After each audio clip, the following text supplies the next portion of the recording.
intanto ringrazio voi, ringrazio per l'invito, per questa bella giornata che è stata una boccata di ossigeno, vedere così tanta voglia di fare buona politica partendo dalle idee e dal confronto. Ce n'era bisogno in questi giorni, non ve lo nego, perché per il Partito Democratico e per la politica italiana sono state settimane abbastanza impegnative, usiamo questo eufemismo, quindi ringrazio Enrico, Stefano, Manuel, così ho preso tutti ex segretario, segretario e vice segretario, ma ovviamente il ringraziamento è esteso ai diversamente giovani come me che vi danno una mano e investano sulla voglia di fare politica nel PD e allargando e aprendo il PD, francamente, perché di questo abbiamo bisogno. Ora, in questi mesi, rispetto anche per mettere un attimo i temi di cui abbiamo discusso oggi e di cui avete discusso ieri un po' in prospettiva rispetto a cosa sta succedendo nella politica italiana, l'ultima volta che ci siamo visti, sfido chiunque di noi a prevedere che ci saremmo rivisti con questa maggioranza parlamentare e con una divisione che poi ha visto il lancio di una nuova forza politica all'interno del Partito Democratico. Ne sono successe un po' di tutte, adesso il Partito Democratico fa parte di una nuova maggioranza parlamentare che sostiene questo governo. Io come parlamentare ho votato per la prima volta, Diego ne avrà votate un po' più di me, ho detto per la prima volta sì nel voto di fiducia a un governo, avevo sempre detto no con convinzione, perché penso che in questi 14 mesi ci sono state molte scelte sbagliate e molte priorità sbagliate. Però vi confesso che non è stato un sì facile, è stato un sì che è molto sulla fiducia, parlando appunto di voto di fiducia, è un sì importante perché, che ho detto con convinzione, perché mi sembra che un po' l'aria stia già cambiando, non si parla più di ridurre le tasse al 5% dei contribuenti più ricchi, ma si parla di ridurre le tasse a chi lavora, non si dice più al Paese che l'emergenza e qualche persona che rischia la vita in mare sfuggendo alle miserie o a una guerra, ma sono centinaia di migliaia di giovani che fuggono dall'Italia per inseguire i loro sogni. Si parla di Europa in maniera diversa, non come il capo espiatorio di tutti i problemi che ha questo Paese,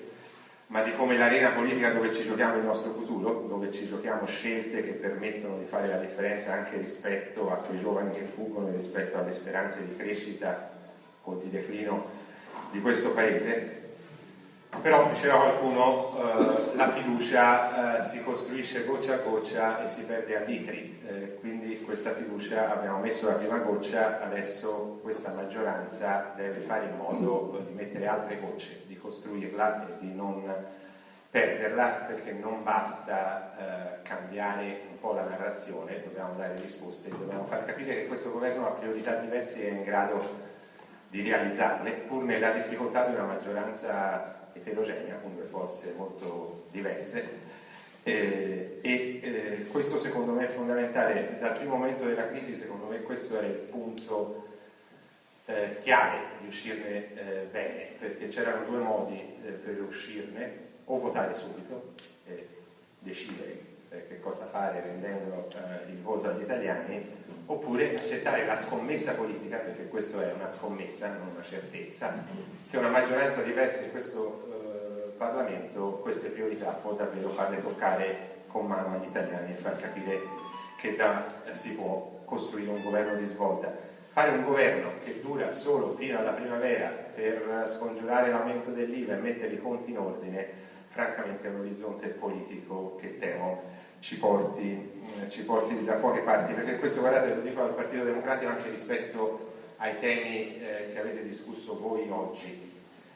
Il Partito Democratico è un partito che nasce come forza di governo, come una forza che ha l'ambizione non solo di raccontare qualche bella proposta, ma di misurarsi con la sfida del governo. Però essere maggioranza di governo non vuol dire trovare lo staff ministeriale a qualche capo corrente. Essere maggioranza di governo non vuol dire soltanto tranquillizzare l'Europa e i mercati. Essere una forza di governo responsabile vuol dire, no, veramente non voglio niente, voglio solo rivedere i punti che mi ero segnato ascoltandoli. Essere forza di governo vuol dire che riesci a questo Paese a indicare priorità priorità diverse e possibilmente realizzarle. Noi ogni tanto questa cosa ci riesce fino a un certo punto. Dopodiché c'è stata anche una scissione o un terremoto politico all'interno del Partito Democratico che parla alla nostra capacità di fare politica su questi temi. Ovviamente non siamo una società di convegni, non è che basta organizzare dei convegni su dei temi, dobbiamo tradurli in azione politica. Per tradurli in azione politica c'è bisogno di un partito, c'è bisogno di forze che raccolgono i bisogni e traducono quei bisogni in delle scelte. Ora io non vi nascondo, perché poi la politica è questa cosa, questa voglia di cambiare le cose insieme ad altri, e se siete qua a quest'ora di domenica vuol dire che la passione politica in qualche modo ci accomuna. Proprio perché la fai insieme ad altri, la politica a Badia Polesine, come a Roma, è fatta anche di relazioni personali, di connessioni emotive, quindi sono stati giorni difficili, perché vedi persone con cui hai condiviso sogni di cambiamento, con cui hai condiviso percorsi che fanno altre scelte. Come ne usciamo da queste lacerazioni? Secondo me ne usciamo, e io ho fatto una scelta chiara, se no non ero qua con voi, ne usciamo facendo buona politica nel PD e aprendo il PD, perché se noi pensiamo che il Partito Democratico lo sappiamo soltanto andando in televisione dicendo anatema, il Partito Democratico ha una grande funzione nazionale, è un partito a vocazione maggioritaria, è l'erede di tutte le culture riformiste di questo paese, la casa dei riformisti, francamente penso che non basti. Penso che il Partito Democratico questa funzione la deve far vedere, la deve svolgere e non solo rivendicarla. E per svolgerla bisogna fare politica, e fare politica vuol dire tornare a pensare un partito diverso, un partito che si apre di più, che non ha paura delle proprie ombre se ci sono giovani bravi che fanno politica da qualche parte, che non ha paura del confronto con i corpi intermedi, con i sindacati, con l'associazionismo diffuso, perché poi magari si scopre che le risposte a quei bisogni le interpreta meglio qualcun altro, e a quel qualcun altro poi va fatto spazio nel modo in cui selezioniamo la classe dirigente. Ci serve un partito aperto e un partito che fa politica in maniera francamente diversa. Guardate, qua siamo in Veneto, però eppure il Partito Democratico del Veneto ha i problemi che mi raccontate spesso quando vengo a trovarvi, però anche in altre aree del paese il Partito Democratico ormai è un partito fortemente in difficoltà. Noi ci raccontiamo tra di noi questa storiella che un italiano su due nelle ultime elezioni ha votato per i 5 Stelle perché non vedeva l'ora di mettersi in fila per avere il reddito di cittadinanza. È un po' un alibi, la verità è che spesso hanno votato 5 Stelle perché non ne potevano più di stare in fila in un rapporto clientelare con la politica che era anche la nostra. Quindi capiamo che abbiamo bisogno di aprirci e di selezionare e formare classe dirigente in maniera diversa o andiamo da poche parti. E quella funzione, e poi arrivo e chiudo ai temi, volevo essere sintetico, ma ai politici c'è solo una cosa che piace più della poltrona, il microfono, l'altra cosa per esercitare quella funzione del grande partito riformista che rivendichiamo nei nostri convegni è di fare vedere un'identità chiara. Guardate, a me va bene, io sono d'accordo, ho votato sia la fiducia, ve l'ho appena detto, a accettare la sfida del governo con una forza diversa dal Partito Democratico come il Movimento 5 Stelle, però ci tengo che questa diversità si percepisca, che gli italiani capiscono che ci sono due forze che si assumono una responsabilità difficile, una sfida difficile, che lo devono fare in maniera collaborativa e non conflittuale, ma con identità diverse. Io non credo che possiamo costruire un nuovo bipolarismo in cui l'alternativa a una destra sovranista, nazionalista, maschilista e regressiva è un'unione tra i contenuti dei 5 Stelle e le correnti del PD, perché francamente entrambi gli ingredienti mi lasciano un po' perplesso. Abbiamo bisogno di una sfida in cui il PD fa il PD, ritrova la sua ragione sociale e la fa percepire nelle scelte di governo e soprattutto la fa percepire nel rapporto con gli elettori, e fa anche capire che non ammainiamo, perché poi le regole delle politiche avete fatto bene voi oggi e ieri a parlare di temi importanti che parlano alla vita delle persone, non di legge elettorale. Però questa sfida il Partito Democratico la vince, anche se teniamo l'idea che per noi la democrazia è una democrazia governante e tendenzialmente maggioritaria, magari con un maggioritario anche a doppio turno, che permette quell'alleanza politica dei 5 Stelle di viverla come un'alleanza politica tra forze diverse che hanno ispirazioni diverse e contenuti diversi. Dobbiamo ritrovare un po' di coraggio, il coraggio che avete avuto voi con questi 2 giorni di discussione, far capire che siamo ambiziosi sui temi, se siamo gli eredi dei grandi riformatori del secolo scorso che ci hanno regalato tante cose, dallo Stato sociale al Servizio Sanitario Nazionale, alle regioni, tante cose che prima non c'erano. Non possiamo avere solo l'ambizione di tenere conti in ordine, ma dobbiamo essere ambiziosi nei tempi in cui viviamo e provare a immaginare soluzioni nuove. Partendo da questi temi, chiudo solo sull'ambiente, solo per dirvi che ho imparato un sacco di cose, vi ringrazio oggi, ma le ho imparate perché finalmente ho sentito parlare di ambiente come vorrei sentir parlare il PD, non con questo approccio numeristico in cui facciamo i nostri congressi e noi ridurremo le emissioni di non so cosa dell'X% entro il 2030, nessuno si ricorda mai il numero, cos'è il 2030. Ne ho sentito parlare in termini di qualità della vita, in termini di modello di sviluppo, in termini di cose che parlano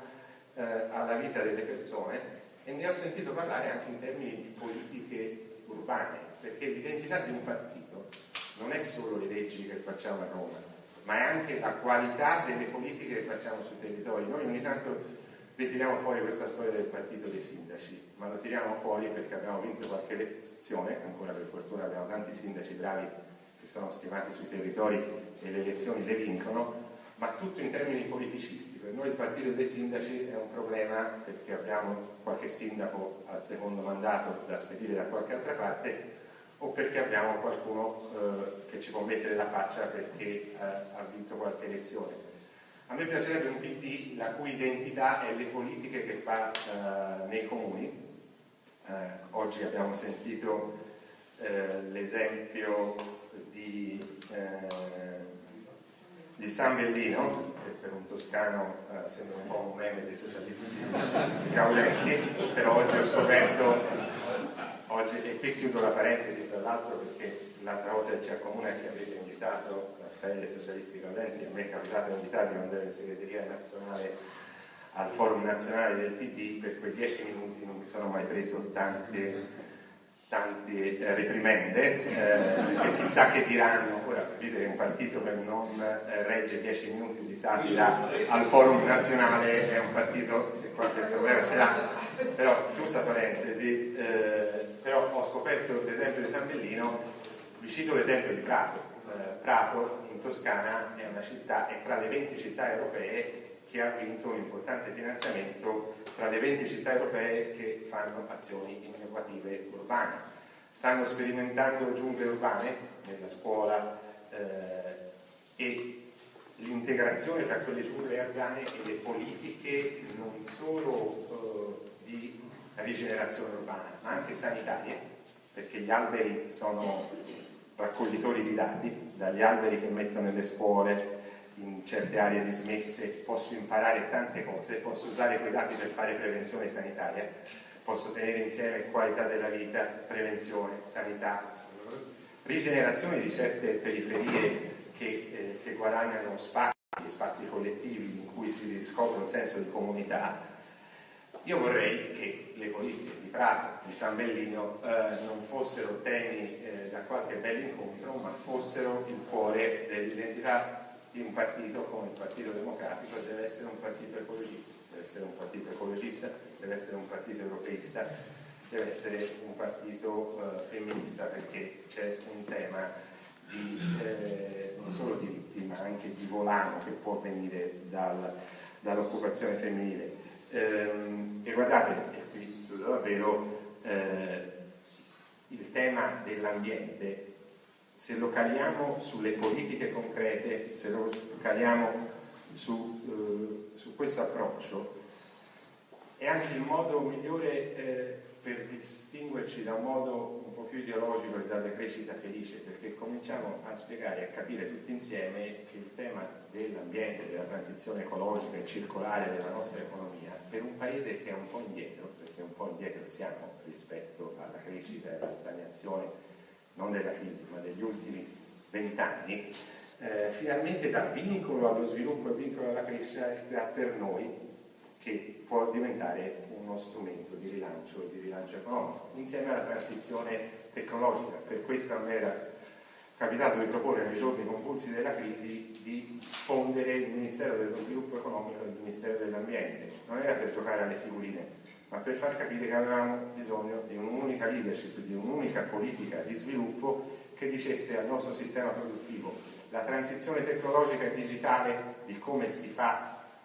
impresa e di come si produce, e la transizione ecologica e circolare delle nostre economie sono due grandi vie che possono permettere al nostro sistema produttivo di fare quella trasformazione strutturale che può farci uscire da 2 decenni di stagnazione, perché noi, a differenza di altri paesi, non abbiamo solo subito la crisi, ma non cresciamo da 20 anni. Vi lascio solo con un numero: se fossimo cresciuti come gli altri paesi della zona euro, tanto per dire a qualcuno che è tutta colpa dell'euro, quindi non come la Cina o l'India, come i paesi in via di sviluppo che corrono, se fossimo cresciuti come la media dei paesi della zona euro negli ultimi 20 anni, noi adesso nel bilancio pubblico a pressione fiscale immutata avremmo 240 miliardi di risorse pubbliche in più per fare investimenti, per allargare il nostro sistema di welfare alla non autosufficienza, alla garanzia del reddito per chi perde il lavoro in un mercato sempre più dinamico. Quindi rimettere al centro il tema della crescita, il tema di come rilanciare la via dello sviluppo che abbiamo smarrito è non solo un tema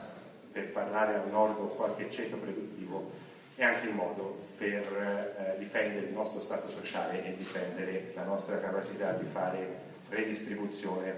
nel XXI secolo. Io spero che il PD faccia questo, che questo governo cominci a seminare quelle gocce di fiducia dando alcune risposte, ma soprattutto il PD torni ad aprirsi a fare politica nei territori per individuare, come avete fatto voi in questi giorni, insieme i temi su cui fare politica. Vado via oggi con un po' più di ottimismo e di entusiasmo dei giorni passati, e per questo vi ringrazio e vi dico a presto e rimbocchiamoci le mani.